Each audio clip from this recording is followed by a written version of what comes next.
99% of all internet traffic from this video to your social media account runs on a hidden network of undersea cables. Why should you care? Because modern life is increasingly dependent on those slinky subaquatic wires, and they get attacked by sharks from time to time. How do they work? What's the future for them? Join us today as we plunge the depths and ask how the internet travels across oceans.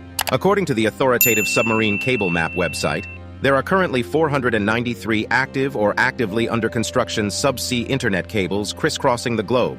These range from the relatively modest 300-kilometer Azerbaijan to Turkmenistan, wire running under the Black Sea, to the absolutely gargantuan 6,600-kilometer Maria cable linking Virginia Beach in the U.S. with Bilbao in northern Spain.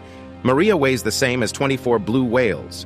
Apparently, the firms laying down this serpentine superhighway worldwide, there's now 1.5 million kilometers of undersea data wires. Arcady about how much it all costs, but professional estimates indicate a typical transoceanic cable should set you back between $300 and $400 million, which seems like a lot because they're not especially thick, typically around the girth of a garden hose. And that includes layers of protective thixotropic jelly around the all-important fiber optic core, plus multiple plastic sheaths and copper wiring to power the thing. But even so, on average, they can ferry an awesome 100 gigabytes per second in data, with newer and forthcoming cables able to transmit 400 gigabytes per second. So how does so much data fit down such slim channels? Part of the answer is an extremely sophisticated data wrangling technique known as dense wavelength division multiplexing. Put simply, dense wavelength division multiplexing lets data providers use more than one wavelength of light to convey information fiber optically. Instead, several wavelengths are employed simultaneously and stacked, creating astonishing data speeds. This happens at buzzing data center. Like landing sites at either end of the cable are the cables, just straightforward long wires. Not quite every 70 to 100 kilometers or so along the seabed cables are punctuated with so-called repeaters. These essentially serve as amplifiers, keeping the signal strength up to par over long distances. That's why the cables incorporate copper conductors. By the way, carrying up to 10,000 volts of DC to power the repeaters. How are the cables laid? They're first coiled into vast cylindrical drums on specialized cable-laying ships. As much as a year's planning and charting will go into plotting the perfect transoceanic route. Bad locations for undersea cables include anywhere volcanic or anywhere especially earthquake or mudslide prone, or anywhere heavily trolled by fishermen. The cable is spooled out the back of the ship at a sedate pace of around 10 kilometers an hour. If the ship encounters bad weather, the captain can decide whether to break off the cord, tie it to a buoy, and retreat to calmer waters. When the storm passes, the ship returns to the buoy and picks up where it left off. Accidents and outages on the cables can and do occur. In 2012, Hurricane Sandy in the U.S. knocked out several key transatlantic cables, disrupting networks for hours. In 2011, the Fukushima earthquake in Japan caused similar online. The vast majority of such disruptions, however, are the result of human carelessness. Typically, trawler nets or wayward ships' anchors cables situated close to the shore are significantly more at risk from such disruption. As such, the nearer to lander cable is, the more likely it'll be carefully armor-plated. Many are even dug into the seabed in long, dedicated trenches carved out using ship-drawn plows.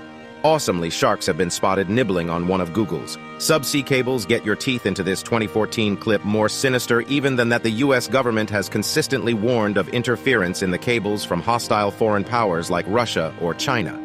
The U.S. government should know all about that, whistleblower Edward Snowden revealed in 2013. How the NSA had no qualms eavesdropping on fiber optic communications. The geopolitical implications of undersea cables are also fascinating. Last year, the Australian government intervened to prevent Chinese technology giant Huawei from installing a cable connecting Australia with the Solomon Islands. The fear is that China could use the link to gain access to Australia's sensitive internal networks. So who actually owns these cables? That's an interesting question. It's an expensive business. So historically, nations or quasi-national telecom providers have picked up the bill. The world's biggest owner of cables remains America's AT, with a stake in some 30,000 kilometers of undersea cable. The second biggest owner is China Telecom. Frequently, cables are owned by groups or consortia of up to 50 separate owners, including tech firms, local government agencies, and other businesses. And while this model helps spread the initial cost, it's less helpful when something goes wrong and nobody can agree who has to put on a wetsuit and do something about it. Increasingly, big tech is recognizing its scope for growth is limited by the undersea cable network. So over the past few years, the overwhelming majority of investment in undersea cable infrastructure has come from companies like Facebook, which currently owns nearly 100,000 kilometers of cables. Google owns roughly the same amount. Amazon has its own massive private network hooking up the online giants. Mighty Aw's data centers through cables traversing the Atlantic, Pacific, and Indian Oceans, plus the Mediterranean and the Red Sea and the South China Sea. The tech giants like to frame these vast, environmentally disruptive infrastructure projects a civilization-enhancing largesse on their part, but they're also shareholder companies, remember, who know perfectly well that increasing the number of human beings online is the only way they can continue to grow. Hang on a second. You're probably thinking, what about Starlink? Isn't our old mate Elon about to make the internet wireless any day now? For now, cable is by far the cheapest and most efficient means of eating vast packets of data over incredibly long distances. Fast. Even normally bullish Musk says Starlink is only aimed at people who don't presently enjoy access to high-speed fiber. But who knows how that'll pan out in a decade or two. For now, the future is very much undersea cables. Only this summer, Google and Facebook announced a joint initiative to build an undersea cable named Apricot. Apricot will link up Singapore, Japan, Guam, the Philippines, Taiwan, and Indonesia. By the year 2024, the longest subaquatic cable ever, a 45,000-kilometer billion-dollar monster called to Africa that will link up 33 nations, was just bankrolled by a Facebook-led consortium. What do you think? Will mankind's ingenious submarine network one day look as obsolete as the telegraph? Let us know in the comments, and don't forget to subscribe for more.